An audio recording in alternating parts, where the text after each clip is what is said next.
¿Qué tal? Buenas tardes, mi nombre es Blanca Yasmín Belizurita y hoy les presentaremos los temas vistos en clase de Derecho Romano de la semana.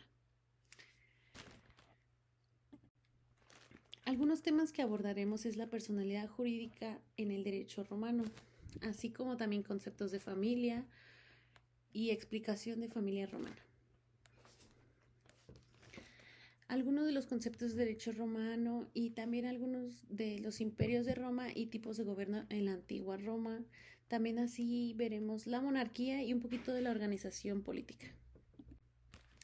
La personalidad jurídica en el derecho romano es la capacidad de la persona de adquirir derechos y obligaciones y a cada derecho también una obligación por consecuencia ejerciendo la misma capacidad. Por ejemplo, el status civiliatis es ser ciudadano romano y otorgando derechos y deberes en específico. Por ejemplo, los privados era el matrimonio legítimo, comercio y acceso a procedimientos judiciales. El público era votar y ocupar cargos y servir en el ejército.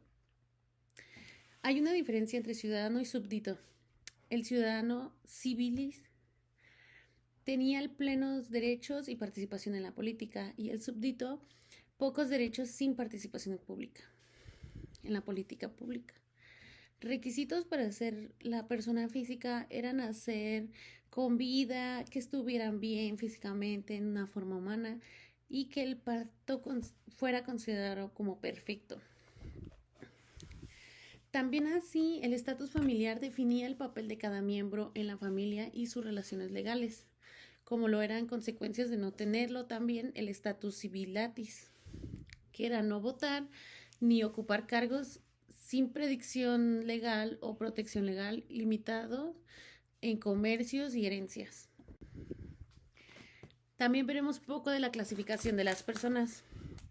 Las físicas según su libertad y ciudadanía o de qué familia provenían. Las jurídicas, que eran las entidades reconocidas por la ley.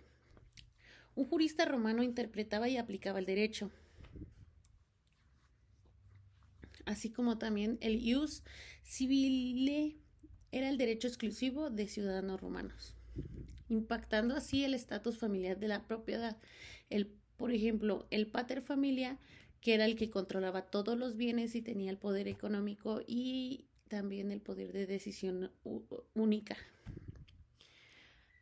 Era, por ejemplo, la autoridad máxima y pues también uno de los como importancia del nacimiento era que determinara la existencia legal, o sea que fueran comprobables que habían nacido en Roma.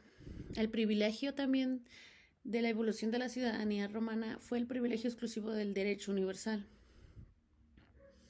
Así como el legado del derecho romano basa en la ciudadanía moderna distintas entre personas físicas y jurídicas, así creando una estructura legal con derechos y deberes. Como en la actualidad, pero ahí sí se hacían valer un poquito más, eran más estrictos y si no, pues llevaba toda una consecuencia. Y se llevaba a cabo también juicios y todo, por algo son pues los pioneros en derecho.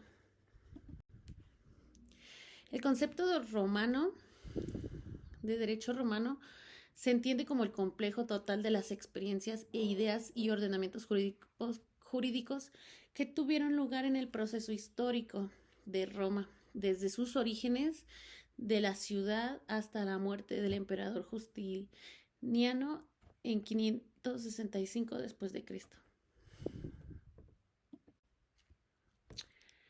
Algunos de los imperios romanos también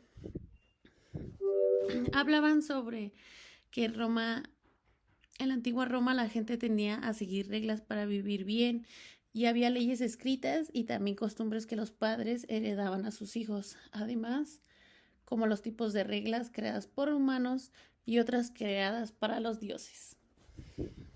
Por ejemplo, Roma cambió el gobierno varias veces. Primero tuvo reyes, monarquía y luego fue gobernada por senadores, consultores de la república. Y al final por un emperador que fue un imperio. Cada cambio hizo que las leyes evolucionaran. El emperador tuvo importante influencia llamado Justiniano quiso ordenar todo y creó un libro con todas las leyes y el campus juridis civilis para que nadie se confundiera. También había jueces muy sabios llamados uniconsultos que ya ayudaban a decidir con justo.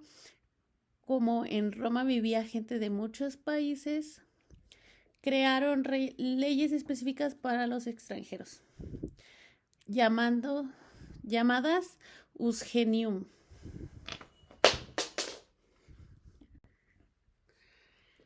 Algunos de los tipos de derecho era el ius script, que eran las leyes escritas, costumbres y tradiciones, derechos y creados por los humanos. Algunas etapas de Roma y su imperio de derecho a monarquía, por ejemplo, el rey, que tenía el poder, la república, que se crearon instituciones como el Senado, y el imperio, donde el emperador concilió reformas legales. El aporte clave aquí fue el emperador Justiniano, que organizó todas las leyes, corpus juris civilis, la base del derecho actual. La monarquía. En esta época la población romana se dividía en 3 clases de personas: patricios, plebeyos y clientes. Los patricios eran los nobles que se decían descendientes de Dios, Quirio o Rómulo. Plebeyos son aquellos conjuntos de personas que tienen una condición política y económica, social, inferior a los patricios. No se encontraban ligados a estos vínculos de una clientela. Carecían de todo tipo de derechos públicos y privados. Lo único que gozaban estos prerrogativas eran los patricios. Los clientes eran personas cuyas instituciones de origen social era desconocido. Pero los tratistas del derecho romano suponen que eran clientes, se formaban por aquellas personas que llegaban a avecinarse a Roma y adherían los patricios a fin de presentarse y auxiliar en sus negocios. El rex o rey Servio Tulio instauró un cambio social notable, ya que dividió la población en 5 clases según su riqueza.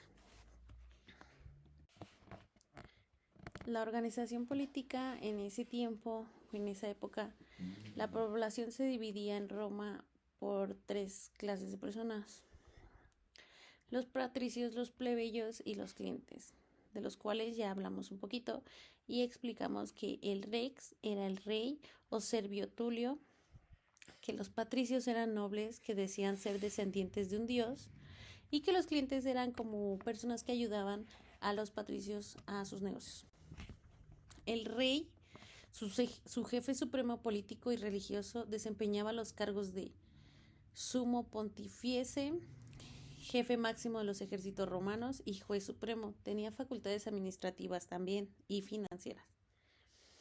También había comicios o asambleas del pueblo que eran para resolver negocios de interés público y servir en cuestiones familiares, intransiciones del patrimonio por sucesión, discutir y probar leyes, también declarar la guerra o declarar la paz.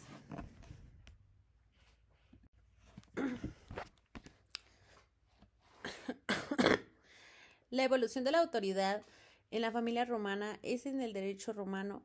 La autoridad era el pater familiae, que era el padre de familia, y sobre su familia era absoluto el poder el que tenía, y al principio, pero con el tiempo, específicamente durante la República, y su poder disciplinario se fue limitando.